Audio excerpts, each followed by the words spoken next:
Welcome to the Deep Dive. Today, we're going to really dig into some excerpts from a fascinating source, commitment, courage, and professional philosophy. And this isn't just about, being good at your job. We're looking for a kind of intellectual shortcut here. Yeah, trying to understand the mechanics of what makes a life genuinely successful, not just busy.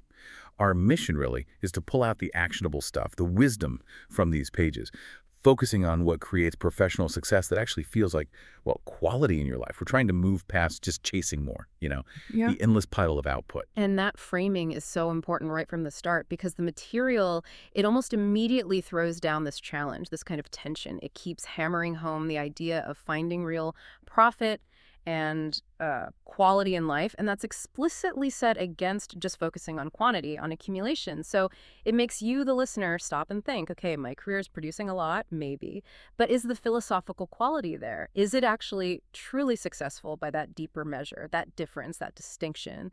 It really sets the stage for everything else we'll talk about. Okay, yeah, let's unpack that. Let's build this quality-focused philosophy from the ground up. The sources say the absolute bedrock, the foundation, rests on two core traits, commitment and conviction. They sound sort of similar, don't they? But the text treats them quite differently in practice. Commitment feels like, the discipline part. Yeah. Showing up day after day, especially when things get tough or boring.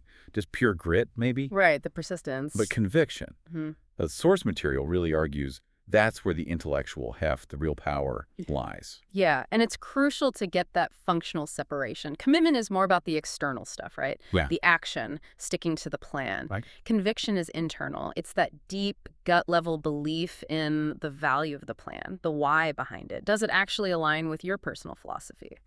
So you could think of commitment as the engine, maybe, and conviction is the fuel and the steering wheel deciding the direction. It's the justification for the effort. That makes sense. So conviction isn't just believing you can do it, but believing it's the right thing to do for you. Precisely. And if you look closely at how the source talks about it, conviction acts almost like a philosophical ROI calculator. It lets you weigh alignment, ethics, personal meaning, sometimes over the obvious short-term quantitative wins. And this is why the text connects conviction so directly to those big moments, those pivotal moments in a career. When you're facing a huge choice, maybe a massive risk or a big shift in direction, changing fields, confronting something really difficult, only really high conviction can push you past the fear, the sort of logical hesitation about risk or potential loss. That's interesting. But I wonder, does the source get into the potential downside? Like, when does that deep conviction maybe tip over into just being stubborn or, tunnel vision? Because sometimes those pivotal moments actually require admitting the original plan, the thing you were convicted about, was wrong. That's a really important question, and the text does kind of touch on it, maybe implicitly. It often puts conviction next to this idea of continuous deconstruction, which we'll definitely get into later. But initially, yeah, conviction is framed as the essential starting point, the fuel. Without that core belief system giving you the internal why, the commitment, it can crumble pretty fast when things get tough externally. Commitment alone can be brittle. Conviction has more flexibility because it's rooted in why you're doing it, not just what you're doing. Got it. So conviction is the internal engine, the philosophical drive. Mm-hmm. So, okay, if we have that internal belief set up, how do the sources say we connect that to the real world? What are the mechanisms for actually doing something with it? Right, that's the natural next step. That transition takes us right into the application phase, doesn't it? Yeah. Moving from internal belief to external action. And this is where courage and focus come into play. They're presented as essential for actually navigating a career over the long haul. We've got the why. That's conviction. So courage seems to be the bridge, the thing you need to actually do the hard stuff based on that why. Material seems to define courage not as, not being afraid. Right, not fearlessness. Yeah, but as taking intentional action even when you're afraid. Especially following your path means making choices that aren't popular or are really challenging right now. And if we connect that to the bigger picture, courage might get you through a specific crisis, right? Or help you make that one big, tough decision. But it's focus that the source presents as the practical tool for making it sustainable. For the long run. Okay. Courage is maybe the burst of speed, the sprint. Focus is more like the marathon training, the consistent pacing. I see. Yeah, the material seems to suggest that without real focus, courage just becomes sporadic, hit or miss. You might summon the bravery for one big moment, one confrontation, but you lack that disciplined focus needed to keep chipping away at the everyday stuff, the mundane things that really move your career forward consistently. Focus lets you apply that courageous energy effectively, efficiently, making sure you're actually moving towards your goal and not just, spinning your wheels on things that don't matter. So these four things together, conviction, commitment, courage, and focus, they really define the trajectory, the path itself. Conviction is the compass inside you.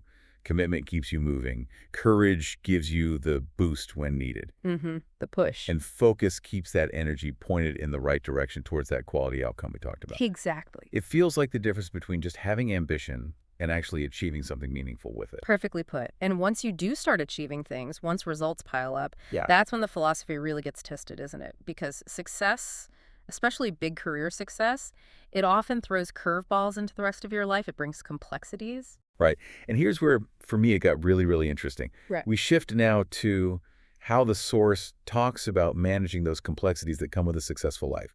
It's very open about the challenge, the universal struggle, really, of balancing personal and professional life. Yeah. Which obviously gets harder with high achievement and the demands that come with it. Absolutely. A very common tension. But the coping mechanism mentioned was, well, it struck me, it wasn't just about time management or boundaries. It introduces maintaining a genuine sense of humor, especially during crises, as a core tool. Yeah. Not just like telling a joke to lighten the mood, but as a real professional trait, a way to get instant perspective. That little detail is so important, isn't it? It's a fantastic nugget. Humor, the way it's used here, it's like an active cognitive tool. It's that ability to just step outside the immediate crisis for a second, inject some lightness, and remember that the professional battle, no matter how intense, it's not the sum total of your existence or your worth.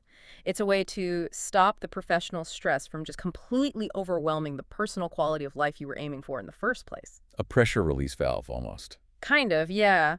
But the source suggests an even deeper strategy for maintaining that perspective over the long haul. And this, I think, is maybe the most profound philosophical insight in the material we looked at.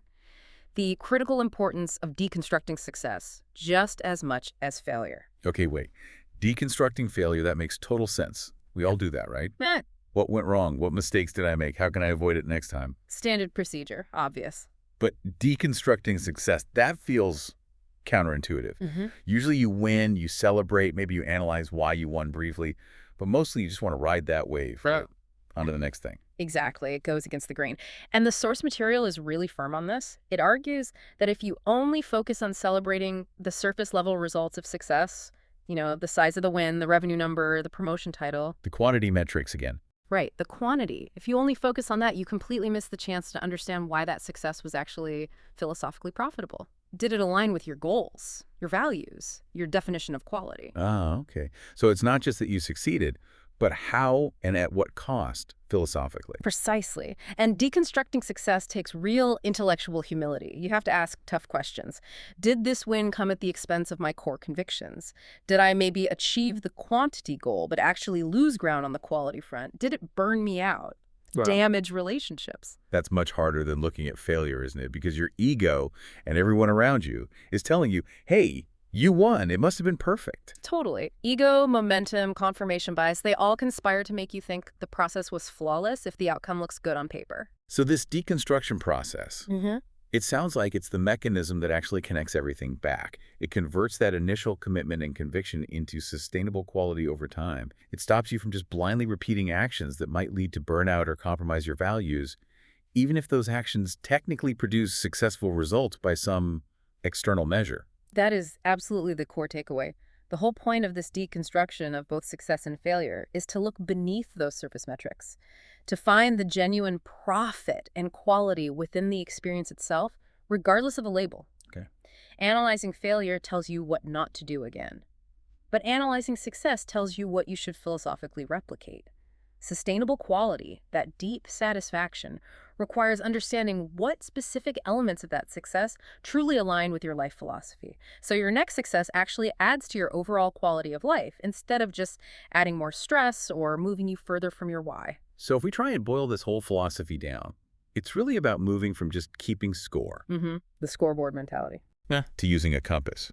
Conviction and commitment set your direction, your bearing. Courage and focus provide the engine, the propulsion. Yeah. And the deconstruction is like the constant navigation check, Yeah. recalibrating the compass based on where you've actually landed, success or failure. That's a great way to put it. And the core message for you listening is really this.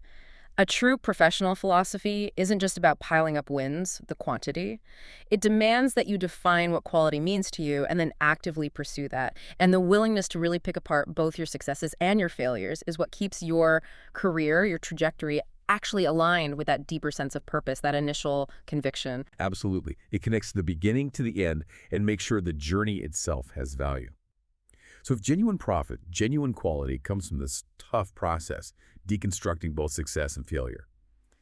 Here's a final thought to chew on. Think about one thing in your professional life right now, something everyone agrees is a success. Maybe a promotion, a finished project, hitting a target. What if you intentionally decided to deconstruct that success? Look past the applause, look past the numbers, and really assess the true quality of the profit you gained from it. Was it aligned? Was it sustainable? Did it add to your life? That deeper look. Well, that might be where the real journey toward philosophical success actually begins.